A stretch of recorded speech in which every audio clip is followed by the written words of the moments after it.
Hi everybody, Music Director of the Victoria Symphony Orchestra, Darryl One here with another video preview of our upcoming concert in October. This is our second concert of our 50th anniversary season. We just finished our season opener with singers from New York, Bravo Broadway, singing all the great hits of Broadway, and now we're moving to our second concert, getting a little bit more into the bread and butter of what our orchestra does, and that's great classical repertoire. And towards that end, we've got some great pieces, and I'm going to tell you very quickly what they are and then give you a little bit of background on it in a minute. We're going to start with Copland's Fanfare for the Common Man for brass, the Brahms Academic Festival Overture. It's an overture based on tunes that were well known in colleges at that Brahms time. The Debussy Prelude to the Afternoon of a Faun, which is one of the landmark 20th century pieces, and Strauss's Fledermaus Overture from his opera, Fledermaus the Bat, with all kinds of fun tunes. That comprises the first half. And on the second half, we have our guest artist, and that is Tina Guo, who is a composer and a cellist, and she's one of the top crossover artists probably in the classical world today. And she will be on almost all of it will be her. But we're going to open up with a piece called Chivalry from Kentucky Mountain Portraits, which I'll tell you a little bit more about later. And then she's going to come and play a variety of pieces as befits her title as a crossover artist. First, the first movement of the Haydn Cello Concerto, as her classical part. Then she's going to be playing Oogway Ascends from the animated feature Kung Fu Panda. You can see that on YouTube and her playing it. Then we're going to go to a piece called Apotheosis from the popular video game Journey, in which Tina played on the actual soundtrack that plays during the game, and in a commercial recording of all the tunes from the game Journey. And then she'll be playing the famous tune, The Eternal Vow, from the motion picture Crouching Tiger, Hidden Dragon, and playing that with us, with the orchestra. So she's going to be doing a little bit of everything. Animated feature, movie, music, video games, and classical. So you'll get to hear all these things that Tina does. So that's the program, and I'm going to now play a few things for you and give you a little bit of background on both halves. So as I said earlier, the first half we've got 4 pieces, and I wanted to tell you a little detail about 2 of them because they're rather interesting works. The first one is Copland's Fanfare for the Common Man. And this fanfare is one of 18 fanfares that were written for the Cincinnati Symphony. But of those 18 fanfares, only Copland's survives today. Nobody even knows what the other ones sounded like. And why do you think that's the case? Well, it's called Fanfare for the Common Man. I think people associated themselves with it. But Copland created this very simple melody and with very open intervals, larger intervals. So not by step like this, but open intervals like big. And so in the opening of the fanfare, it sounds like this.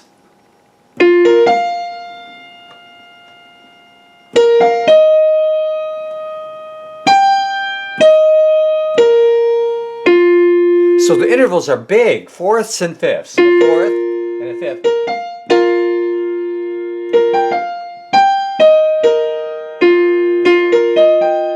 All these open intervals. And then when the harmonies come in, the harmonies are simple as well and very wide.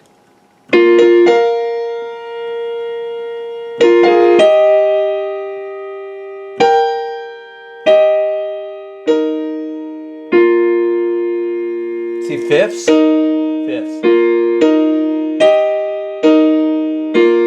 All very open.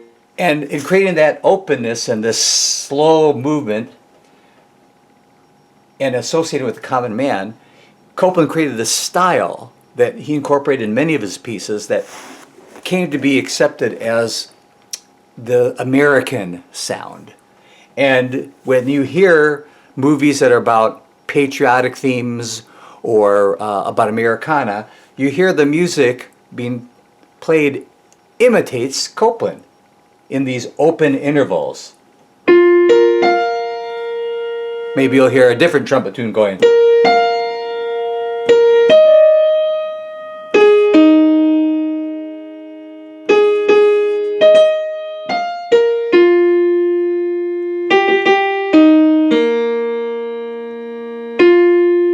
Something like that. I'm just making that up. But it has a very open quality to it. And Copland started this and created the sense of Americana. And this fanfare is super popular and gets played all the time.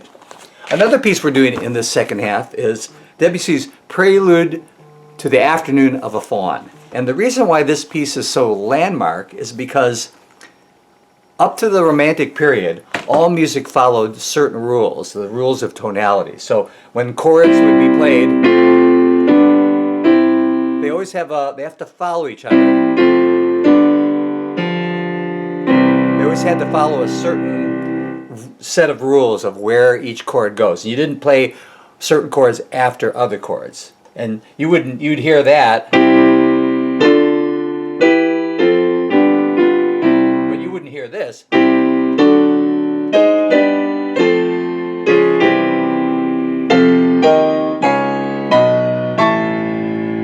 Those aren't related to each other. But the first to do that was Debussy.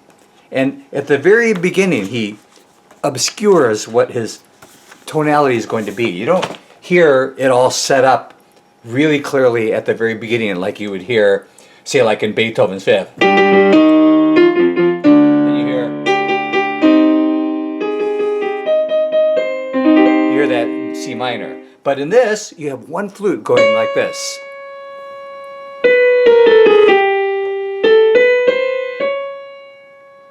So where's it going? Now, oh, there's a little bit of a harmony. But then, all of a sudden, he throws you a curveball.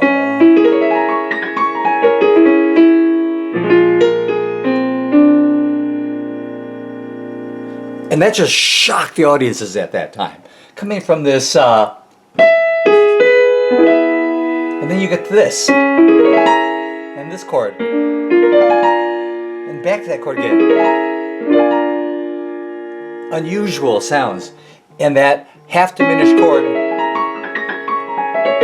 gives it that mystical, magical sound and feeling to it. And throughout this piece, this is what Debussy does. He changes the chords not in relation to each other, and yet creates this beautiful sound quality to it. So when you hear the Copland and then the Brahms, which is very romantic and tonal, then you come to Debussy, you're going to be hearing a landmark piece in music history that is breaking all the rules of music before that. So that's really interesting. I'm going to tell you now a little bit about the second half, but before I do that, I'm going to let our guest artist speak to you. Hello, it's Tina here. I am so excited to be coming back to Victoria to perform with the Victoria Symphony and Maestro Darryl One. This time, in addition to some classical music, including the Haydn Cello Concerto First Movement with a brand new cadenza that I just wrote for this special concert, we will also be playing music soundtracks from my favorite movies and video games, including a video game that I played on the original soundtrack for. So I hope you can join us for this concert, and I look forward to seeing you soon. Bye! Well, now that you heard from Tina, let me tell you a little bit about the second half, which is going to be mostly her. We will start with an overture just for orchestra, and once again, we are in landmark territory. We're going to be playing Chivalry from Kentucky Mountain Portraits by the American composer Lyndall Mitchell.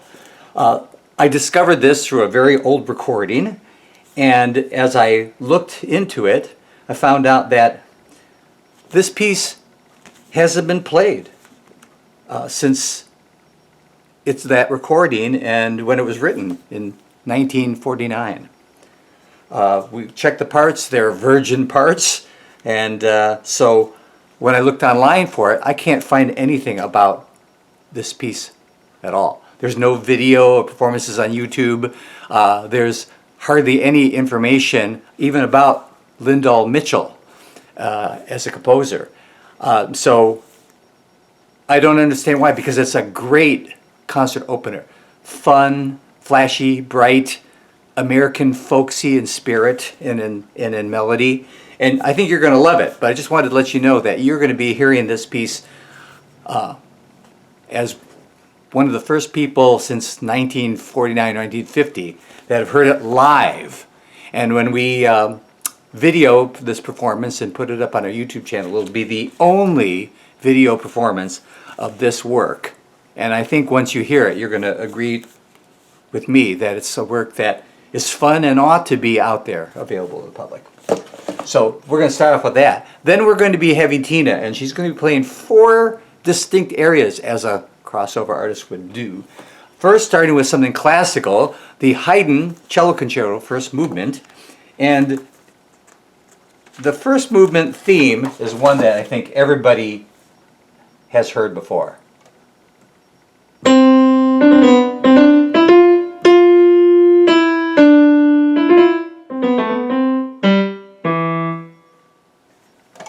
Super well-known concerto, and it's a classical concerto, Haydn. And so she'll get the classical piece done first. Then she's going to move to music from an animated feature, Kung Fu Panda. It's the tune that plays when Oogway ascends. And it has this beautiful sort of modal harmony to it.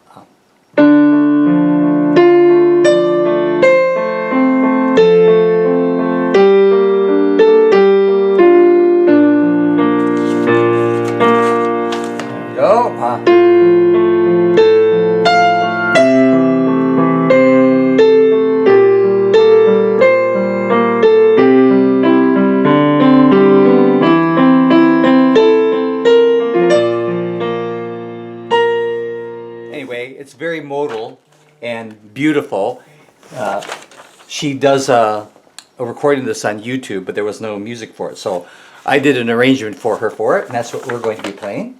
And then she's going to be playing a famous tune from the video game Journey.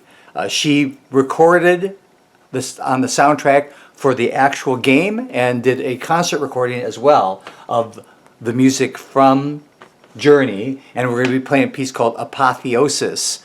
And I was talking with the composer, and we got the music from him and made some adjustments to make it so that it's a little more soloistic for Tina to play, and she'll be playing that from the video game, and then she'll be closing with the theme, The Eternal Vow, from Crouching Tiger, Hidden Dragon, the motion picture. And once again, that has that same sort of oriental modal sound to it, you know, that kind of, the tune goes like this.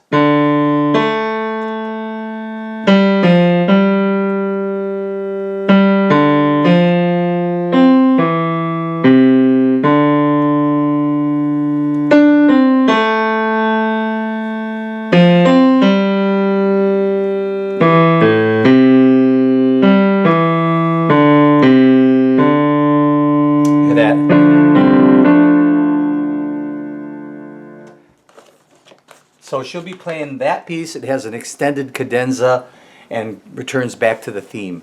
So she'll be playing classical, animated feature, video game, and motion picture music all in the second half. So I hope you're going to attend and come and hear this second concert of our 50th anniversary season, the Victoria Symphony, and hear not only Tina do a crossover, but all this wonderful landmark and popular classical music on this concert coming up this October. See you in the hall.